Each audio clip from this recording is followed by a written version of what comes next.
On September 10, 2025, before a crowd of 3,000 people at Utah Valley University, Charlie Kirk stood on stage. It was the first stop of his American comeback tour. Suddenly, a single gunshot, fired from a high-powered rifle on a nearby rooftop, struck the 31-year-old activist in the neck. The governor of Utah would later call it a political assassination, an act that sent shockwaves across a deeply divided nation. To understand why Kirk's death became a national flashpoint, you first have to understand his life. There are few figures in modern American politics who rose as far and as fast as Charlie Kirk. In just over a decade, he went from a suburban teenager with a political blog to the leader of a multi-million-dollar conservative youth empire and a key ally of a sitting president. His story is one of raw ambition, sharp media instincts, and an unapologetic brand of cultural warfare that helped reshape the Republican Party. This is the story of Charlie Kirk's career, his undeniable influence, his many controversies, and his sudden, violent end. Charlie Kirk's journey didn't start in the halls of Washington, D.C., but in the suburbs of Chicago, Illinois. Born on October 14, 1993, he grew up in Arlington Heights and Prospect Heights. His father was an architect and his mother a mental health counselor. Kirk got an early taste of politics in high school, volunteering for the U.S. Senate campaign of Republican Mark Kirk, no relation. But a key moment in his youth came from rejection. He often said his dream was to attend the U.S. Military Academy at West Point, but he was denied admission. He claimed his spot was given to a less qualified applicant because of affirmative action, a moment he pointed to as a catalyst for his conservative activism. After a short time at a local community college, Kirk dropped out. At 18, he met Tea Party activist Bill Montgomery, who saw his potential and encouraged him to skip college and jump straight into politics. That leap led to the creation of Turning Point USA in 2012, founded in his parents' garage. Its mission was to identify, educate, and organize students around free market principles. The project found its footing when Kirk met wealthy Republican donor Foster Friess at the 2012 RNC. Impressed, Friess provided the initial funding that started turning Kirk's teenage project into a political force. With major financial backing, TPUSA, or TPUSA, grew at an explosive rate. It built a presence on thousands of high school and college campuses across the country, becoming what the Chronicle of Higher Education once called the dominant force in campus conservatism. The organization's revenue skyrocketed, reportedly jumping to nearly $40 million by 2020, thanks to donors like Richard Uihlein and foundations tied to prominent Republicans. TPUSA's strategy was aggressive and often confrontational. They became famous for massive student summits and controversial campus events. Spin-off groups soon followed, including Turning Point Action, its political advocacy arm, and Turning Point Faith, aimed at mobilizing religious communities. Kirk, as the public face of the movement, became a skilled speaker known for his Prove Me Wrong events, where he debated students on hot-button issues. However, the group's tactics drew heavy criticism. In 2016, TPUSA launched the Professor Watch List, a site listing academics accused of promoting leftist propaganda. Critics called it an intimidation tool designed to create a hostile environment on campus.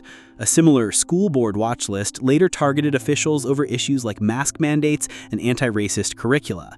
Despite the controversy, or maybe because of it, Kirk's profile and influence continued to grow. While TPUSA started before Donald Trump's political career, the two became inextricably linked. After some initial hesitation, Kirk and his organization became fierce allies of the Trump campaign following the nomination. Kirk even served as a personal aide to Donald Trump Jr., helping to rally young voters. This relationship benefited them both. Trump praised Kirk as an incredible guy who had built one of the most powerful youth organizations ever. In return, Kirk became one of the most loyal and effective voices for the MAGA movement. He chaired Students for Trump and launched campaigns to recruit 1 million students for Trump's 2020 re-election bid. This close bond gave him incredible access to the White House and the Trump family. Kirk's own media empire grew with The Charlie Kirk Show, a daily radio program and a top-charting podcast. This platform became a powerful megaphone for the Trump-aligned agenda. He was a vocal promoter of false claims that the 2020 election was stolen and helped organize transportation for the Stop the Steal rallies leading up to January 6th. For a new generation of conservatives, he was, in many ways, the chief messenger of Trumpism. We're about to get into the controversies that defined Kirk's career and the tragic final chapter of his life. If you find this kind of in-depth analysis valuable, consider subscribing to the channel. Your support helps us continue to do this work. Charlie Kirk's rise was built on a foundation of controversy. His political rhetoric was often inflammatory and engineered to provoke a reaction. He was a prominent voice in spreading misinformation about COVID-19 and compared vaccine mandates to apartheid.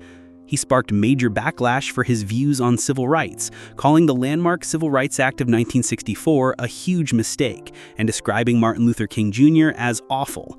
He also promoted the Great Replacement conspiracy theory, which falsely claims there's an intentional plot to replace white Americans with immigrants. On gun control, he once stated it was worth it to have a cost of some gun deaths every single year to preserve the Second Amendment.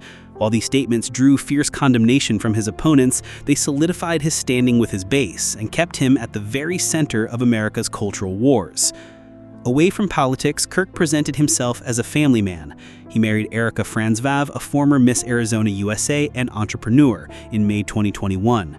The couple had 2 young children, a daughter born in 2022 and a son born in 2024. Kirk often shared glimpses of their life on social media, emphasizing their evangelical Christian faith. This public identity stood in stark contrast to the violent end of his life's final chapter. As described earlier, on September 10, 2025, Kirk was on stage at Utah Valley University when he was struck by a single gunshot in the neck. Authorities confirmed it was a targeted attack from a high-powered rifle, and a manhunt for the shooter began immediately. News of his death was confirmed by his organization, and tributes poured in from across the political spectrum.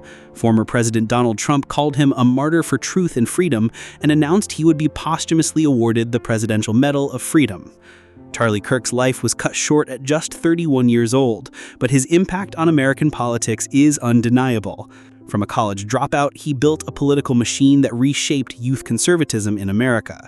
He harnessed the energy of the Tea Party, became a key architect of the MAGA youth movement, and built a powerful platform on a brand of relentless cultural warfare.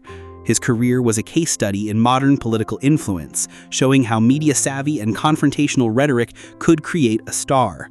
To his followers, he was a champion. To his critics, a demagogue. His assassination marks a dark moment for the country, highlighting the escalating threat of political violence. The story of Charlie Kirk is no longer just about his rise, but about the turbulent, deeply divided political world he helped create and ultimately became a victim of. His death leaves a void in the conservative movement, and a chilling reminder of how easily political division can erupt into real-world tragedy.